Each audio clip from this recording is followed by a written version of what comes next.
Olá a todos e a todas, tudo bem? Tema desse vídeo que eu gostaria de tratar com vocês, a questão da correção monetária e dos juros dos créditos trabalhistas. Depois de finalmente publicado o acórdão das ADC 58 e 59 e depois da reclamação 46023, que cassou uma sentença, que cassou parcialmente, né, uma sentença exarada no âmbito do TRT3, em que a juíza prolatora tinha determinado a aplicação da taxa Selic mais juros de 1% ao mês. Tá? Só para deixar clara, celeuma para vocês, desde logo, para definir o que aconteceu, havia uma antiga judicialização da questão já há muitos anos já, sobre qual seria a taxa de correção monetária aplicável aos créditos dos trabalhadores, tendo em vista que a Lei 8177 de 91 e depois a Lei da Reforma Trabalhista 13.467 de 2017 tinham trazido a previsão expressa de que seria a taxa referencial, a TR, que é a mesma taxa de correção da caderneta de poupança. O problema da TR é que há muito tempo ela se encontra zerada ou próximo a zero, questionando-se se de fato ela corrige o crédito ou não.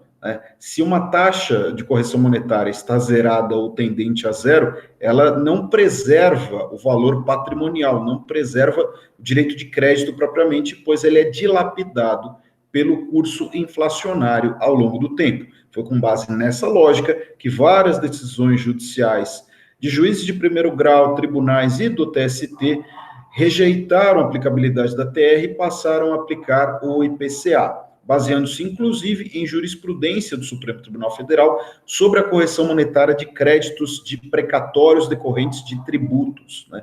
Devolução de indébito de precatórios de origem tributária, em que o Supremo Tribunal Federal, em condições análogas, tinha definido que a TR era inconstitucional por violar o direito de crédito por esse mesmo fundamento, pelo simples fato de que ela se encontrava sempre zerada. A matéria foi judicializada por várias ações, dentre elas, inclusive, uma ação da Associação Nacional dos Magistrados do Trabalho, discutindo essa questão, se o certo seria aplicar a TR ou o IPCA, e sobreveio, finalmente, uma decisão dizendo que nenhum nem outro.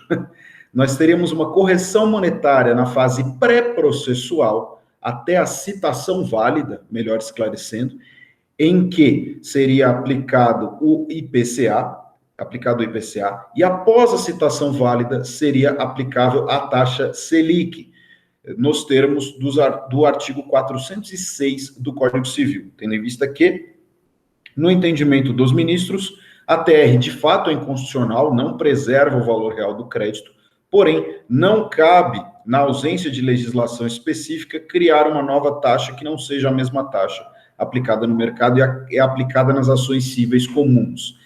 Com base nesse entendimento, foi aplicada a taxa Selic, desde a data da citação. Tá? Questão prática relativa a essa decisão. O que aconteceu com a taxa de juros? Porque o crédito trabalhista ele sofria a correção monetária da TR ou do IPCA, tanto faz, considerando o índice de correção do mês subsequente ao mês de prestação de serviços. Então, se o salário fosse de janeiro, a partir de 5 de fevereiro, começa a correr a correção monetária. E seria o valor, o índice da taxa TR ou IPCA de fevereiro, que seria utilizado para cálculo, para a correção monetária desse crédito. Né? Além disso, a partir da distribuição da ação, conforme artigo 883 da CLT, incidiria uma taxa de juros de 1% ao mês. Ou seja, o crédito trabalhista ali, no limite, teria uma correção monetária anual de 12% a 15%, mais ou menos. Né? O problema é que a taxa Selic, ela é criada, ela é gerada através da média ponderada das taxas de juros aplicadas pelas instituições financeiras. Por isso, a taxa Selic, ela é híbrida, ela é composta também internamente de juros. E foi isso que levou o ministro Alexandre de Moraes, na decisão monocrática da reclamação 46023, a dizer que os juízes do trabalho e tribunais do trabalho não podem aplicar, além da taxa Selic na fase processual, taxa de juros de 1% ao mês. Vocês vão me perguntar, ora, a taxa de juros era objeto das ações declaratórias de constitucionalidade, das ações que tratavam da correção monetária? Não, não era objeto. Justamente por isso, ainda não houve o trânsito em julgado, propriamente, dessa decisão do Supremo Tribunal Federal, havendo embargos declaratórios sobre a questão que estão concluídos com o relator, né, com o ministro Gilmar Mendes. Porém, no momento, o acórdão faz algumas determinações, né? Para as ações, para os processos em que já houve sentença transitada em julgado, definindo o índice de correção monetária, IPCA ou TR, com taxa de juros, respeita-se a coisa julgada. Devem ser aplicados esses índices, inclusive com a taxa de juros. Para os pagamentos que já foram efetuados, inclusive extrajudicialmente, utilizando ou IPCA ou TR mais taxa de juros, eles configuram ato jurídico perfeito e devem ser observados. Não cabe nem sequer ação rescisória. Então, pagamentos já efetuados, execução já concluída, judicialmente ou extrajudicialmente esse pagamento, e sentenças e acórdão já transitados em julgado que determinaram a aplicação de um ou outro índice com juros, não são mutáveis, não são passíveis de alteração, nem mesmo por ação rescisória. Foi a modulação dos efeitos que o Supremo Tribunal Federal fez. Agora, se vocês se lembrarem, pouco antes da decisão definitiva do Supremo, em meados do ano passado, houve uma decisão do relator Gilmar Mendes suspendendo todos os processos na Justiça do Trabalho em que era discutida a questão da taxa de correção monetária. O que levou à conclusão de que todos os processos na Justiça do Trabalho, que ainda não tinham sentenças proferidas, deveriam ser paralisados. O ministro acabou expedindo uma outra decisão interlocutória, decidindo de novo a questão, esclarecendo que não haveria necessidade de sobrestar os processos. As sentenças poderiam ser proferidas, porém, na ausência de definição do Supremo, o índice de correção monetária utilizado deveria ser o mais baixo dentre eles, ou seja, deveria ser utilizada a TR, que notoriamente é o índice mais baixo do que o IPCA. Percebam que nessa época nem se cogitava de Selic, a discussão era TR e IPCA. E para sentenças que eram proferidas a partir de julho em diante, era adotado o índice menor dentre os dois, que sempre era TR, os juízes vinham decidindo dessa forma. A partir desse último julgamento do Supremo, passou a ser utilizada a Selic. Então, para as sentenças pendentes, em que ainda, para os processos que não tinham sentença, ou para os processos com sentença, em que não foi definido o índice de correção, porque a matéria ficou sobrestada pelo Supremo, deve ser aplicada a lógica do acórdão do Supremo Tribunal Federal, até decisão em contrário. Então, na fase pré-processual, até a citação válida, correção pelo IPCA. Na fase processual, correção pela Selic. Isso suscitou dúvida, porque, de novo, a matéria dos juros não tinha sido deduzida nessas ações e alguns juízes vinham aplicando a Selic com os juros. O ministro Alexandre de Moraes, nessa reclamação 46023, definiu que a taxa de juros não é aplicável, porque seria uma situação de anatocismo, juros sobre juros. A taxa Selic já engloba juros.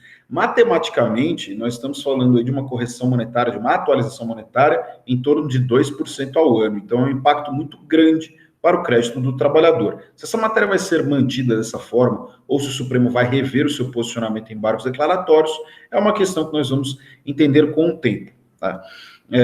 A grande questão que fica é o que fazer com os processos que estão em curso, que ainda não têm sentença proferida, ou mesmo os processos que têm sentença proferida, e nessas sentenças ainda não foi abordada a questão da correção monetária e dos juros. Deve ser observado para estes processos o que foi decidido pelo Supremo.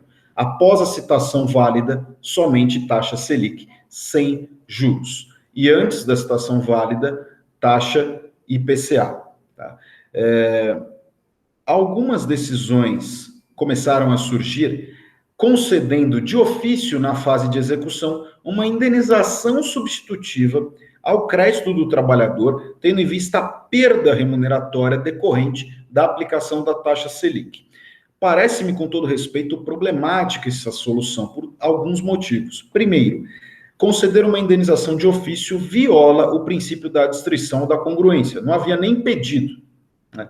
Segundo, nós estamos falando, se estivermos falando de execução de uma sentença transitada em julgado, Primeiro que o próprio Supremo já excepcionou a coisa julgada, já definiu que o que foi decidido na sentença transitada em julgado deve ser observado. Segundo que eu não posso criar uma condenação, um valor, um título que não está ali no título executivo judicial, né? Estou violando até a coisa julgada. E terceiro, quando eu falo em indenização, qual é o tripé da responsabilidade civil, né? Ato ilícito, quando nós falamos de responsabilidade civil subjetiva, ato ilícito culposo ou doloso, nexo de causalidade e dano. Qual foi o ato ilícito aqui da parte do empregador para ter que pagar uma indenização adicional? E qual é o nexo de causalidade que se estabelece entre o dano? Eu não discuto o dano pecuniário, de fato existe, entre o dano pecuniário ao trabalhador que perde ali parcela considerável do seu crédito e eventual ato do empregador.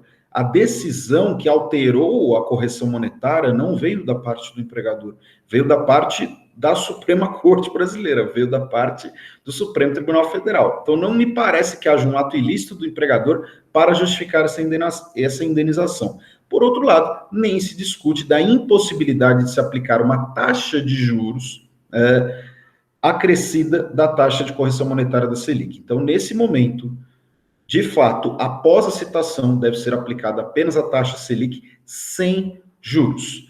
Outra questão que deve ser colocada é: o parâmetro de fato é a data da citação ou a data da distribuição? Porque nós, no processo do trabalho, estamos acostumados a utilizar o parâmetro data de distribuição. É o que foi fixado no artigo 883 da CLT para a correção, para a incidência dos juros moratórios.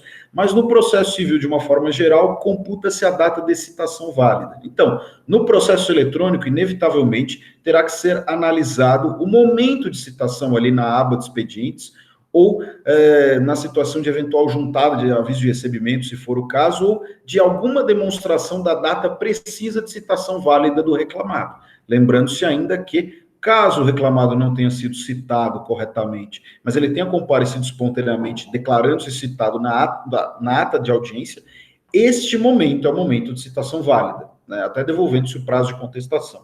Então, nesse momento, começa a incidir a fase processual, propriamente dita, com a correção pela taxa Selic. E em se tratando de citação por edital, o CPC tem previsão expressa sobre um prazo de 20 a 60 dias para se considerar validamente citado aquele réu que foi citado por edital. Então, a depender do prazo que foi fixado no edital, na ausência de prazo mínimo de 20 dias, depois de 20 dias da publicação desse edital, começa a correr a fase processual com a incidência da taxa Selic.